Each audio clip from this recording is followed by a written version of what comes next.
Assalamualaikum warahmatullahi wabarakatuh. Perkenalkan, nama saya Irsad Hanafi dari jurusan D4 Fisioterapi semester 3. Di sini saya akan menjelaskan tentang perkembangan gerak bayi pada umur 0 sampai 12 bulan dan menjelaskan tentang perkembangan saraf dari masa embrio sampai umur ke 2 tahun. Fase perkembangan sistem saraf. Fase perkembangan sistem saraf ini dimulai sejak usia 3 sampai 4 minggu. Pada fase ini mulai terbentuknya tabung saraf. Kemudian pada usia 5 sampai 10 minggu ini disebut sebagai fase prosencephalon. Kemudian pada usia 8 sampai 18 minggu ini disebut sebagai fase proliferasi. Kemudian di atas usia 25 minggu ini disebut sebagai fase pembentukan glia, arborisasi, synaptogenesis, dan apoptosis. Kemudian di atas usia 40 minggu adalah disebut fase mielinisasi. Pada minggu ke-7 sistem saraf pusat membentuk 7 sistem saraf utama, yaitu cerebrum, diencephalon, midbrain, cerebellum, pons, medulla oblongata, dan medulla spinalis. Ketujuh bagian tersebut dibagi menjadi 3 bagian, yaitu otak depan atau prosencephalon, midbrain atau mesencephalon, dan otak belakang atau rhombencephalon.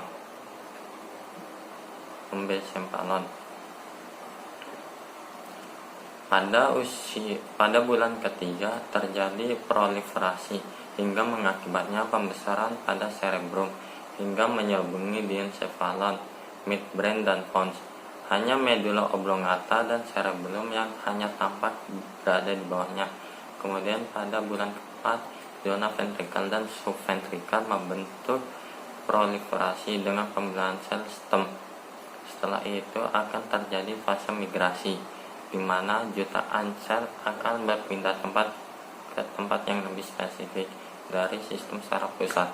Kemudian pada bulan kelima terjadi migrasi sel dan puncak organisasi.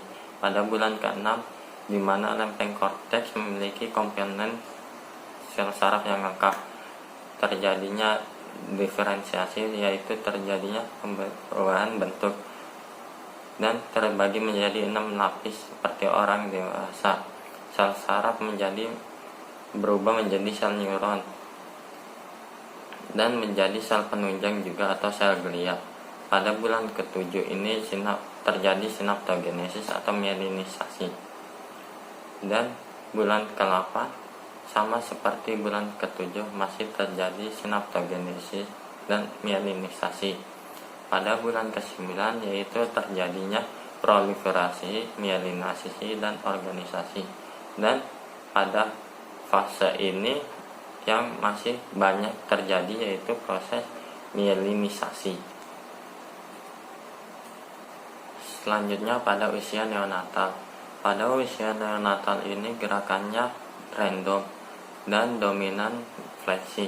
Perkembangan aktivitas otot dari sefal ke kaudal dan proximodistal, refleks primitifnya untuk survival function.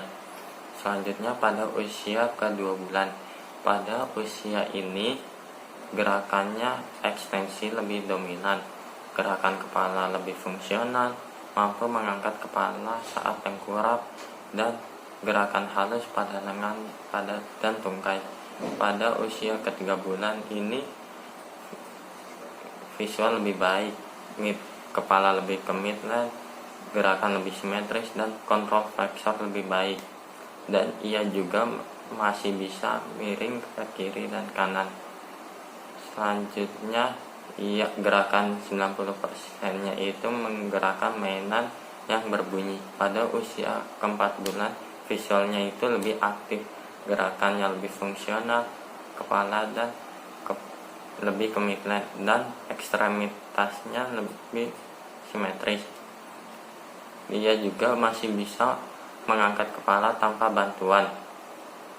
Ia juga mulai bisa berguling dan mengayun-ayunkan mainannya.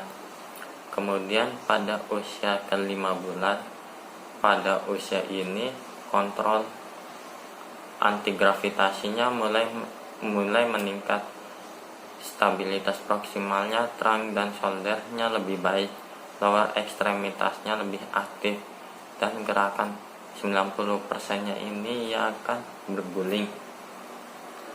Selanjutnya pada usia ke-6 bulan, ia akan lebih aktif tengkurap dan terlentang. Head controlnya itu sudah full. Ia juga sudah bisa mulai merangkak mundur.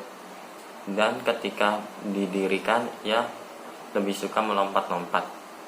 Kemudian pada usia ke-7 bulan, pada usia ini anak lebih aktif melawan antigravitasi seperti gerakan rotasi, duduk ke berdiri, manjat, dan duduknya ia sudah bebas dengan menggunakan tangannya lebih leluasa. Pada usia ke-8 bulan, ia mulai sibuk eksplorasi dengan lingkungan seperti merangkak, manjat, dan rambatan. Duduk ia lebih stabil dan kadang ia juga bisa berotasi dengan sendiri. Dan ia juga bisa berdiri tapi masih menggunakan bantuan. Pada usia ke-9 bulan, fan motornya lebih aktif daripada fan fingernya. Ia bisa jalan tetapi masih bisa dibantu karena terangnya masih belum stabil. Pada usia 10 bulan ini ia mulai sibuk eksplorasi dengan lingkungan juga. Persepsinya lebih aktif dan duduknya lebih variatif dan santai. Ia juga bisa berjalan dengan hanya pegangan satu tangan.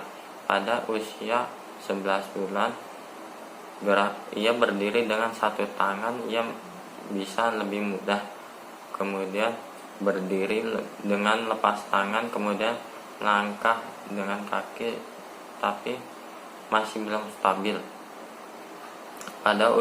Kemudian pada usia 12 bulan, pada usia ini masa transisi dari merangkak, duduk, dan berdiri. Ia kadang juga bisa berdiri sambil melangkah dengan satu kaki.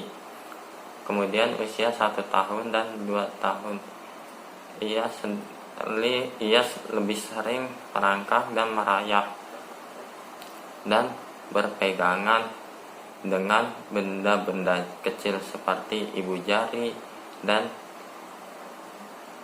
jari tangannya sendiri.